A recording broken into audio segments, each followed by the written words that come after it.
Kasper fra Velas af.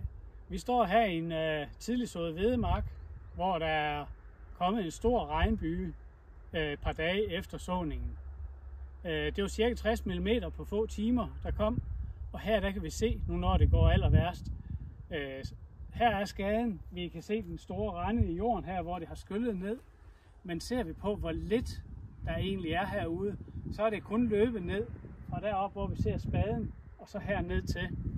Og lige sådan, når man kigger op ad marken her, så kan vi se, at det er ikke kommet ret langt op fra. Men alligevel har vi fået skyllet jorden væk i 20-25 cm her. Og det betyder virkelig meget, at vi har den gode jordstruktur herude for at hindre den der afskyldning. Men det er næsten umuligt, når der kommer så kraftige regnskyld. Og så kan vi jo se hernede, der er en græsmark, hvorpå at sandet og lerpartiklerne de er blevet fanget i græsset og brændenælderne.